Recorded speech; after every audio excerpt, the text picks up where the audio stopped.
When they say all paths lead to Rome, they really mean all paths lead to enlightenment.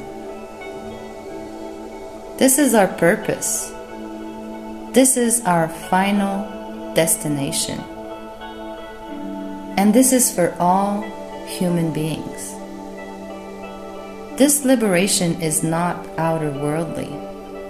It is a natural thing for a human to do. This is why it can happen suddenly, without trying, sometimes by accident. We make it more difficult than it really is, I believe. When they say all paths lead to Rome, it's because we each have our own unique path and recipe to get to enlightenment. Right now, I really wish I could be given a key and walk around unlocking everybody's heart on my way. That would be great. But unfortunately, not possible. Everyone is responsible for unlocking their own heart. When I just found out I had awakened, I thought, I got the recipe. Everyone just needs to understand this and that, and that's it.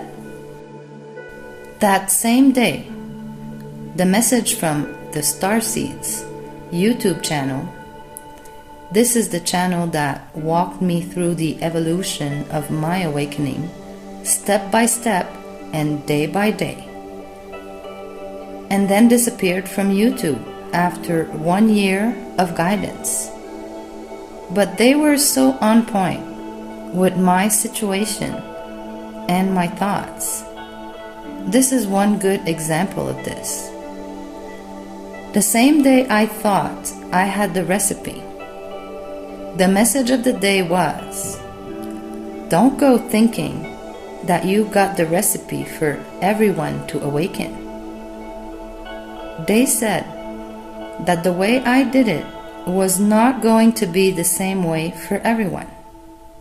That each person has some different things to understand according to their own experiences and backgrounds. So that brought me back down from my cloud real quick. But then I am left with the question, how am I supposed to help others awaken then? And almost 2 years later, I am still stuck here with the same question. The only thing I can think of is sharing my own story. But then, who cares about me? People want to know about them. Then I thought, maybe I should take a course to become a spiritual coach or something. But I came to realize that I don't really want to become a spiritual coach. This is just not who I am.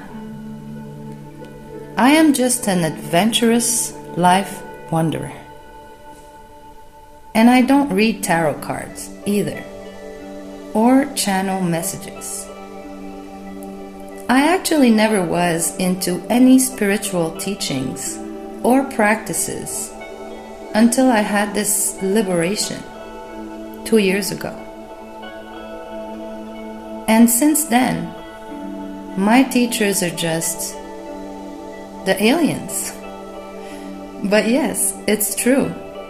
I've been learning all my spiritual lessons through the channeled messages of the galactics. And that only since after the actual awakening. And observing my own body, because this awakening adventure has been very hard physically. So I'm always going through something different within my own body and mind. So thank God the galactics were there to explain what the heck is going on. Otherwise, it might have been even more scary and confusing.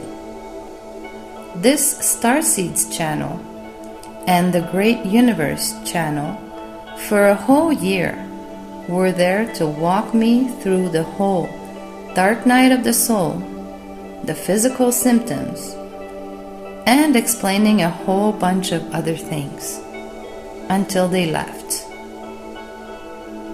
But I also never knew anything about the existence of channeled messages or the galactics or any awakening. I didn't even know who Sadhguru was before my awakening. This is where I do not think this liberation of the heart has so much to do with spirituality. It is a biological and natural thing to do for any human being, probably from the age of 5 years old, if we were taught different and not put behind what they call the veil of illusion. Sometimes I still wonder how I did it, or even why me? I can say that definitely the most important was the process of shadow work.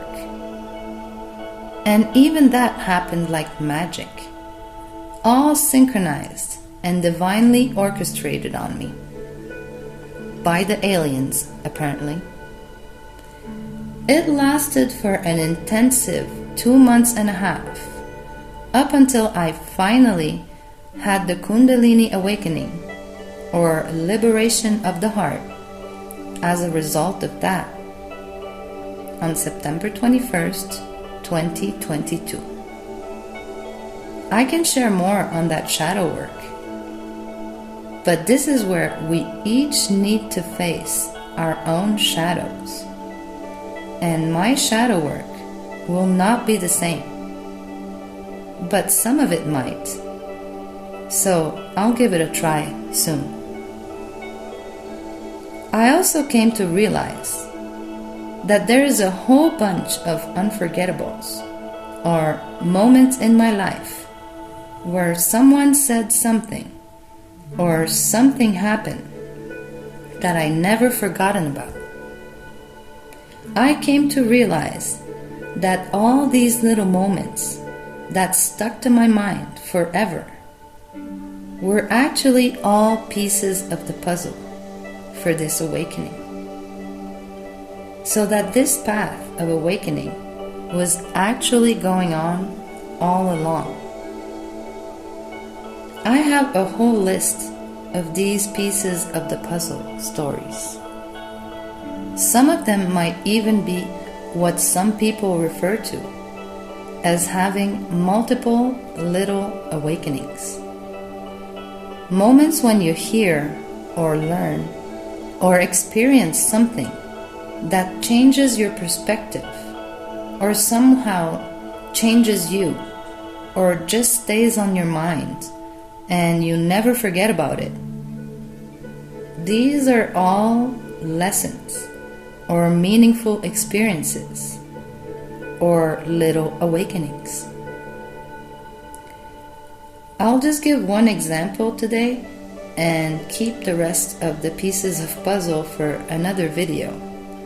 But I think this can be an interesting thing to do with your life's memorable lessons or moments, because these might be the pieces of your puzzle. So, when I was in university, I studied Asian studies. And in a Chinese history class, we studied different ancient Chinese philosophies.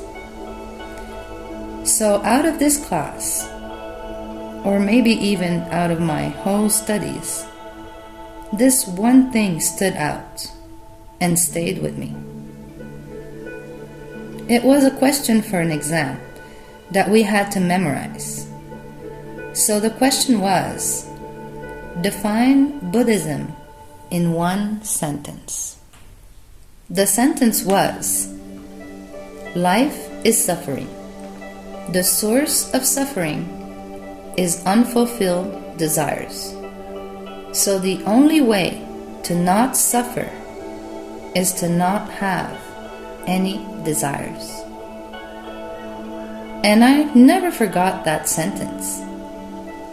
So I guess at 19 years old, I was already done with suffering, meaning that I've had enough already.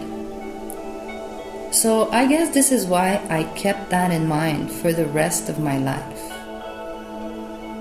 But having no desires sounded a little boring to me.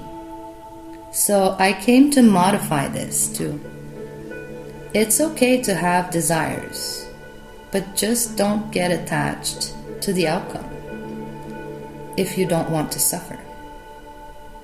In my words, it sounded like, if I get my desires, then good.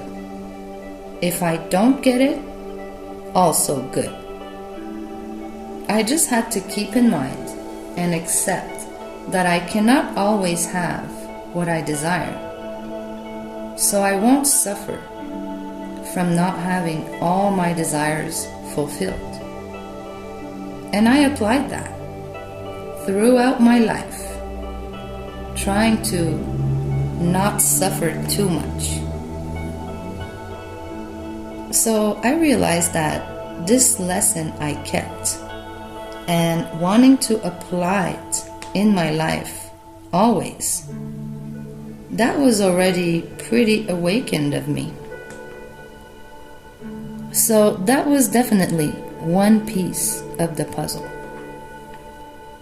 Being from a Japanese mother and a Canadian dad, my half-Buddhist cultural background altogether probably had a lot to do with the awakening knowledge.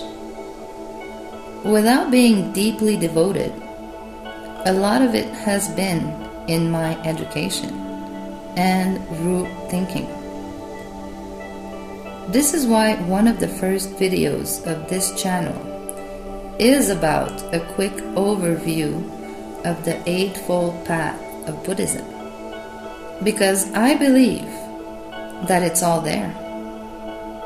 Without trying to be perfect at it, but by just trying your best to apply these eightfolds in your life, is the way to be on the right path. That Buddha was right. And that is all you really need to know. But most importantly, apply. Okay, this will be it for today. Please subscribe to the channel. I'll be back. Much love and a great journey to you all.